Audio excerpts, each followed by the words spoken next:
بسم اللہ الرحمن الرحیم۔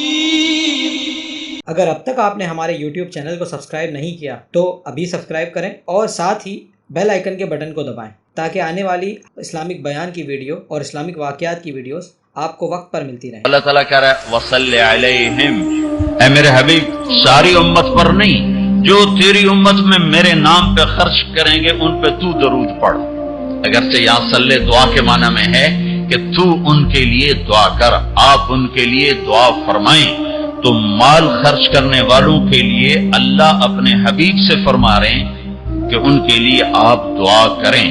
صلی علیہم ان صلاتک سکن لہم، آپ کی جو دعا ہوگی اور آپ کی جو صلات ہوگی، جو آپ کا درود ہوگا، دنیا اور آخرت کے سارے مسائل ان کے حل کر کے لے جائے گا، ان کی دنیا بھی سکھی کر دے گا، ان کی آخرت بھی سکھی کر دے گا۔ تو اللہ تعالیٰ نے زکوٰۃ فرض کی اور بہت تھوڑی فرض کی۔ پہلی امتوں پر تھی 100 میں 10 روپے اور ہماری ہے 100 پہ 2.5 روپے، اور اتنا فضل فرمایا کہ پورا سال پیسہ پڑا رہے، پھر کہا اس میں سے 2.5 روپے دے دو، 2,500 دے دو، اگر استعمال ہو جائے تو کوئی سال سے ایک دن پہلے اگر وہ مال خرچ ہو گیا ہے تو زکوٰۃ ختم ہو گئی۔ اور 82 دفعہ قرآن میں مال خرچ کرنے کا حکم آیا، 82 دفعہ، اور اللہ تعالیٰ نے ترغیب دی ہے کہ مالدار فقیروں پہ خرچ کرے۔ پھر اللہ تعالیٰ نے فقیروں کو ترغیب دیا کہ تم بھی جتنی وسعت ہو خرچ کیا کرو۔ میرے نبی نے ترغیب دی، سبق درہم 100,000 درہم، 1 روپیہ اللہ کے نام پہ خرچ کرنا 1,00,000 روپیہ خرچ کرنے سے بڑھ گیا۔ تو صحابہ نے عرض کی وہ کیسے بڑھ گیا؟ تو آپ نے کہا ایک آدمی کے پاس 2 روپے، ایک آدمی کے پاس کروڑوں روپے، جس کے پاس 2 روپے تھے اس نے 1 روپیہ اللہ کے نام پہ دے دیا، اور جس کے پاس کروڑوں تھے اس نے 1,00,000 دیا۔ جس نے 2 میں سے 1 دیا اس نے اپنے مال کا آدھا حصہ دیا، جس نے 1,00,000 دیا اس نے اپنے مال کا کوئی 1000واں حصہ دیا۔ جب تولا جائے گا تو 1 روپے کا وزن 1,00,000 سے بڑھ جائے گا۔ اور اس کا ایک واقعہ بھی، حضرت عمر ہمیشہ حضرت ابو بکر سے نہ کوشش کرتے تھے آگے نکل جاؤں، آگے نکل جاؤں، آگے نکل جاؤں، ساری زندگی موقع نہ بن سکا۔ تبوک کا موقع آیا تو اللہ کے نبی نے کہا مال خرچ کرو۔ عثمان رضی اللہ تعالیٰ نے 10,000 لشکر کا سارا سامان تیار کیا، ان کی سواریاں، ان کا راشن کے لیے تھیلوں کو بند کرنے کے لیے دھاگے تک اپنے گھر سے دیے، اور 300 دینار اوپر دیے۔ تو اللہ کے نبی کی جھولی میں وہ 300 دینار پڑے تھے یوں، اور آپ ان دیناروں کو اٹھا کے یوں فرما رہے تھے ما علی عثمان اللہ یعمل بعدا، عثمان آج کے بعد کچھ بھی نہ کرے تو جنت واجب ہوگی۔ تو عمر کہنے لگے آج میں ابو بکر کو کاٹ سکتا ہوں، آج میں اس سے آگے نکل سکتا ہوں کہ وہ آج کل غریب ہے، میں مالدار ہوں، تو وہ تھوڑا لائے گا میں زیادہ لاؤں گا تو میں بڑھ جاؤں گا۔ لہذا انہوں نے اپنے مال کا آدھا حصہ، آدھا گھر میں رکھا اور آدھا لے کر آئے۔ ابو بکر نے جھاڑو پھیر دیا، جو کچھ تھا وہ سارا سمیٹ کے لے آئے۔ جب دونوں پراپرٹی سامنے رکھی گئیں تو حضرت عمر کی بہت زیادہ نظر آ رہی، ابو بکر کی بہت تھوڑی نظر آ رہی۔ لہذا حضرت عمر بڑے اطمینان میں کھڑے کہ آج جیت خطاب کے بیٹے کی ہے۔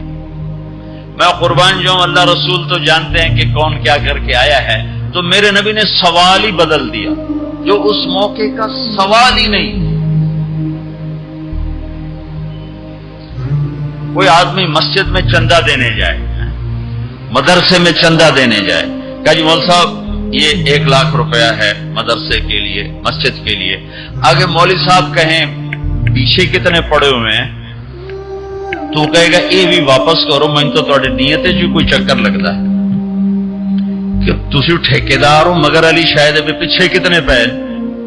یہ موقع کا سوال ہے ہی نہیں۔ مولوی صاحب کو چاہیے جی جزاک اللہ، یہ لیجیے رسید، بسم اللہ، پھر بھی موقع آئے تو دیتے رہیں۔ تو میرے نبی نے پوچھنا یہ تھا ابو بکر کتنا لائے ہو، عمر کتنا لائے ہو، اور یہی اس موقع کا سوال ہے۔ لیکن اللہ رسول جانتے ہیں کہ کس کے مال میں وزن زیادہ ہے، تو میرے نبی نے سوال بدل دیا، فرمایا عمر ما خلفتا، واہ واہ، عمر پیچھے کیا چھوڑ کے آئے ہو؟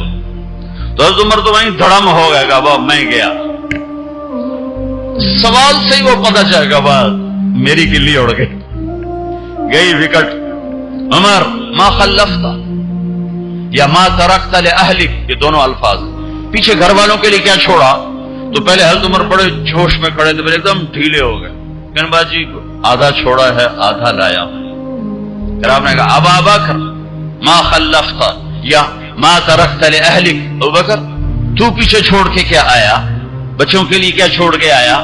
ان کا ترکت اللہ ورسول،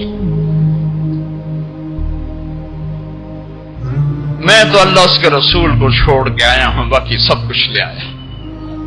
تو اس پر عمر کہنے لگے ابو بکر میں نہیں تجھ سے آگے بڑھ سکتا، کوئی بھی تجھ سے آگے نہیں بڑھ سکتا۔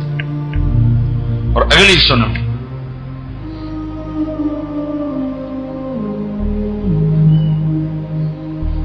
اپنے کپڑے بھی دے دیے اور ایک ٹاٹ تھا وہ پہن کر اس کو کانٹوں سے سی لیا۔ تو جبریل آئے، کہنے لگے یا رسول اللہ، اللہ تعالیٰ پوچھ رہے ہیں کہ ابو بکر نے یہ ٹاٹ کیوں پہنا ہوا ہے؟ تو آپ نے کہا کہ ابو بکر نے سارا کچھ اللہ اس کے رسول پہ لگا دیا ہے اس لیے یہ پہنا ہوا ہے۔ تو کہا یا رسول اللہ، اللہ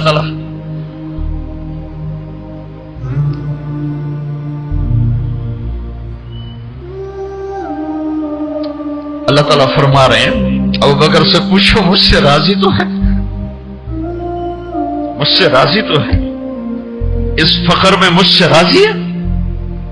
میں تو اتنا سفر کر کے آیا ہوں، حالانکہ 4 دن پہلے میں 12 ملکوں کا 10 ملکوں کا سفر کر کے ہوں، ساری ہڈیوں میں درد ہے، میں اس لیے آیا ہوں کہ چلو کوئی بخشش کا بہانہ مل جائے، کوئی بخشش کا بہانہ مل جائے، اللہ راضی ہو جائے۔ آپ سارے اس لیے حج پہ جا رہے ہو کہ اللہ راضی ہو جائے۔ جو سارے جہان سے کہتا ہے مجھے راضی کرو، وہ کہہ رہا ہے ابو بکر سے پوچھو مجھ سے راضی تو ہے۔ تو آپ نے کہا ابو بکر تیرا رب تجھے سلام بھی کہہ رہا ہے اور پوچھ رہا ہے کہ راضی ہو؟ تو ابو بکر کی چیخیں نکلی، میں اپنے رب سے راضی، میں اپنے رب سے راضی، میں اپنے رب سے راضی۔ میرے بھائیوں بہنوں، زندگی ایسے گزار کے مرو کہ اللہ کو ملو تو اللہ خوش ہو کے مل رہا، ایسے نہ مرو کہ اللہ کی بارگاہ میں پیش کیے جا رہے ہوں مجرم بن کر، قیدی بن کر۔ تو اللہ اس کے رسول نے مال لگانے پر زور دیا۔ اللہ چاہتا تو سب کو مال دے دیتا، کسی کو فقیر کسی کو مالدار، مالدار کا شکر کا امتحان لیا، فقیر کے صبر کا امتحان لیا۔ کہ اللہ فقیر کا صبر دیکھے گا، مالدار کا شکر دیکھے گا۔ اور جب مالدار لوگ زکوٰۃ نہیں دیتے تو پھر عزتیں نیلام ہوتی ہیں۔ جب سب کچھ اپنے اوپر لگانے کا ذوق بن جاتا ہے اور اپنے ہی بڑے بڑے زیور، کپڑے، گھر، گاڑیاں۔ یہ بھی لاہور کا واقعہ ہے، بیگم صاحب ڈرائیور کے ساتھ گئی ہیں اور واپسی پہ کہہ رہی ہیں اسلم ڈرائیور آج میری بڑی اچھی قسمت، وہ ساڑی میں نے لی تو میں سمجھ رہی تھی 1 لاکھ کی ہے، وہ تو مجھے 75,000 میں مل گئی، بڑی سستی مل گئی۔ خوش ہو کے ڈرائیور کو بتا رہی۔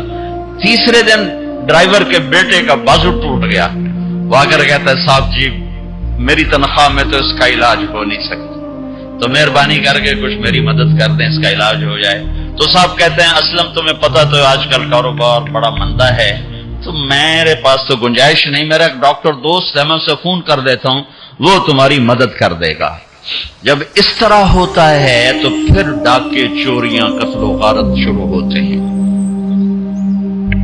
جب اس طرح ہوتا ہے تو مالداروں میں تکبر پیدا ہوتا ہے اور غریبوں میں ظلم پیدا ہوتا ہے۔